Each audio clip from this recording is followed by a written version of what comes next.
श्री शिवाय नमस्तुभ्यं मित्रों, जय महाकाल, हर हर महादेव। तो मित्रों, कैसे हैं आप सब? आशा करते हैं आप सब लोग बहुत अच्छे होंगे।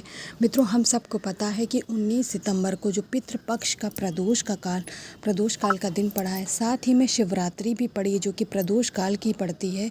यह विशेष संयोग साल में एक बार ही होता है। तो आज आप सभी लोगों को चूकना नहीं है। जो 4 पितरों के नाम से हम अपने घर में चौमुखी दीपक लगाने वाले हैं, उसके बारे में अच्छे से समझ लीजिएगा, उपायों को उसके बाद करिएगा, जिससे कोई कष्ट आपके जीवन में शेष नहीं रहेगा। आपके पितर अगर रुष्ट होंगे तो वो भी प्रसन्न हो जाएंगे। तो मेरे साथ वीडियो में लास्ट तक बने रहिएगा और 3 उपायों को समझने का प्रयास करेंगे। सबसे पहला उपाय हम बात करते कि आखिर हम 4 पितरों का नाम लेकर के कौन सा दीपक लगा रहे हैं और वो 4 नाम क्या क्या हैं। सामने स्क्रीन पे जो आपको दिखाया गया है, मैंने प्रयास किया अपनी तरफ से कि दीपक बना सकूं। ठीक है, आपका मन हो मिट्टी का लीजिए, आपका मन है आप आटे का भी बना सकते हैं। लेकिन हमें जो आज बाती प्रयोग करनी है वो चौमुखी लगानी, यानी 2 लंबी लंबी बाती आप क्रॉस डायरेक्शन में लगाएंगे। और जब विशेष उपाय है तो घी से इस दीपक को प्रज्वलित करेंगे। पहली बाती हम पहले पितृदेवता अग्निश्वधा पितृ नाम से जलाएंगे। दूसरी जो बाती प्रज्वलित करेंगे वो वर्षत पितृ का नाम लेकर के प्रज्वलित करेंगे।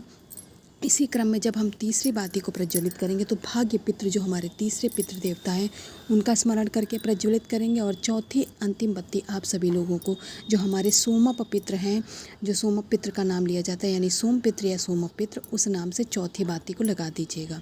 ठीक है, चारों पितरों का नाम आप लोग समझ गए। अब बात करते हैं आखिर इस दीपक को हम जलाएंगे कहाँ।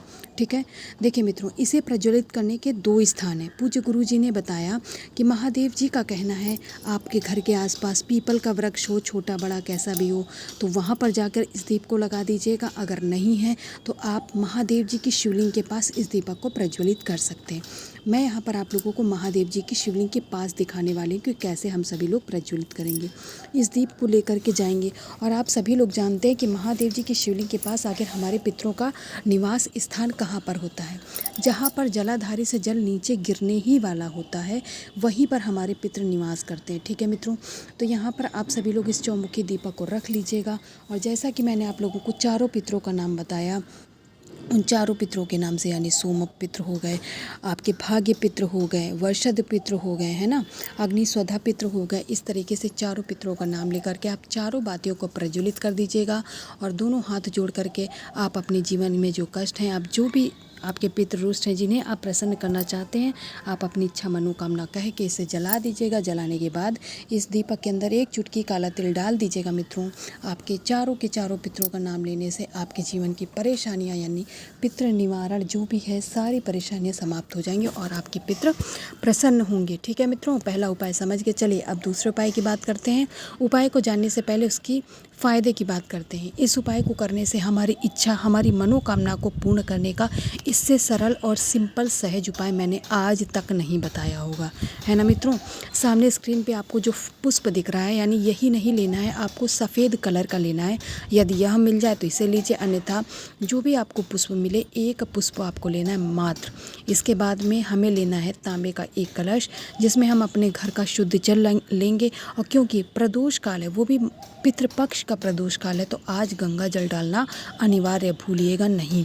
इन दोनों चीज़ों को लेने के बाद में अब आपने जो पुष्प लिया है उस पुष्प को इस कलश के अंदर मत डालिएगा, उसे अपने हाथ में लेकर के हम सभी लोग पहुंच जाएंगे अपने इष्ट, अपने आराध्य भगवान शंकर यानी महादेव जी की शिवलिंग के पास। ठीक है, आपका मन है आप उपाय अपने घर पे कर सकते हैं, आपका मन है तो शिवालय में भी जाके कर सकते हैं। जो आपने सफ़ेद कलर का पुष्प लिया है, वो चाहे जो भी हो, बेला, चमेली, आग का कोई भी पुष्प हो, आप उस पुष्प को अपनी इच्छा, अपनी मनोकामना को कहते हुए महादेव जी की पिंडी यानी शिवलिंग के ऊपर रख दीजिएगा। ठीक है, आपकी जो भी इच्छा मनोकामना हो, यहाँ पे कोई एक इच्छा की बात नहीं कही गई है, जो भी आपकी इच्छा मनोकामना आप उसे स्मरण करके महादेव जी के सामने जब पुष्प रखेंगे, आपको तभी अपनी इच्छा मनोकामना को महादेव जी से कह देने, तभी आप वो पूर्ण कर पाएंगे। अगर आप नहीं कहेंगे, अपने मन में रखेंगे, तो ऐसे कैसे काम चलेगा मित्रों। आपकी कोई इच्छा मनोकामना पूर्ण नहीं होगी। फिर आपको ये लगेगा कि उपाय तो गलत था, मैंने प्रयास किया लेकिन हुआ ही नहीं, है ना। तो वैसे ही कीजिएगा जैसा पूज्य गुरु जी ने बताया है। इसके बाद कुंदकेश्वर महादेव जी के नाम से जो एक लोटा जल लेके गए हैं उसे इसी पुष्प के ऊपर मित्रों समर्पित कर दीजिएगा। जब आप जल समर्पित करेंगे तब भी आपके मन में आपकी इच्छा मनोकामना चलती रहनी चाहिए, जिससे क्या होगा, आपकी जो भी इच्छा मनोकामना महादेव जी तक पहुंचेगी और महादेव जी उसे अपने आशीर्वाद से पूर्ण करेंगे और आपके जीवन में खुशहाली आएगी, क्योंकि आपकी इच्छा मनोकामना किसी रोग किसी परेशानी से संबंधित ही अवश्य होगी। ठीक है मित्रों, तो 2 उपायों की बात कर ली। अब हम जल्दी से बात करेंगे अपने तीसरे और अंतिम उपाय की। उसे जानने से पहले जो भी चैनल पे पहली बार आया, मेरी आवाज़ पहली बार सुन रहा है, वो मेरे चैनल को सब्सक्राइब और वीडियो को लाइक करना मत भूलिएगा मित्रों। चलिए तीसरे और अंतिम उपाय की बात करते हैं। उससे पहले उस उपाय का हम फ़ायदे की बात कर लेते हैं। इस उपाय को करने से मित्रों हमारे जीवन में जो भी परेशानी, जैसे कि मैंने अभी बताया, बहुत कष्ट होते हैं, उन कष्ट से हम इतने परेशान रहते हैं, इंसान चिड़चिड़ा हो जाता है, किसी से बात नहीं करता, ऐसे में डिप्रेशन में चला जाता है। तो आपको क्या करना है, सामने स्क्रीन पर आपको एक रुद्राक्ष दिख रहा होगा। यहाँ पर हमें गिनती नहीं करनी कि ये कितने मुख वाला है। ठीक है, आपके पास जो भी रुद्राक्ष हो, अगर आपके पास पहले से ही मौजूद है, आपने उपाय किए हैं, तो आप उसी रुद्राक्ष को ले लीजिएगा। और उस एक रुद्राक्ष को लेने के बाद में अब हमें लेना पड़ेगा कलश में जल। ठीक है, जल में क्या गंगा जल डालना अनिवार्य है? बिल्कुल अनिवार्य है, क्योंकि प्रदोष काल का दिन है, तो जल और गंगा जल दोनों डालिएगा। इसके बाद उसमें इस रुद्राक्ष को डाल करके इस कलश को आप ढक करके कम से कम 30 मिनट यानी आधे घंटे के लिए रख दीजिएगा, कम से कम। इससे क्या होगा, जो रुद्राक्ष का कलर होता है यानी उसके जो प्रभाव होते हैं, उसके जो गुण होते हैं, इस जल के अंदर आ जाएंगे। ठीक है, आधे घंटे के बाद में आप जाइएगा, प्लेट हटा दीजिएगा और इस कलश को उठा लीजिएगा। अगर आपकी इच्छा हो तो आप रुद्राक्ष निकाल करके अपने घर में अलमीरा में रख लीजिएगा, इससे भी बहुत लाभ होते हैं। माता लक्ष्मी प्रसन्न होती है, धन का आगमन बना रहता है। यदि आपकी इच्छा है कि हम महादेव जी को समर्पित करके आएंगे, तो आप उस कलश को लेके जाइएगा।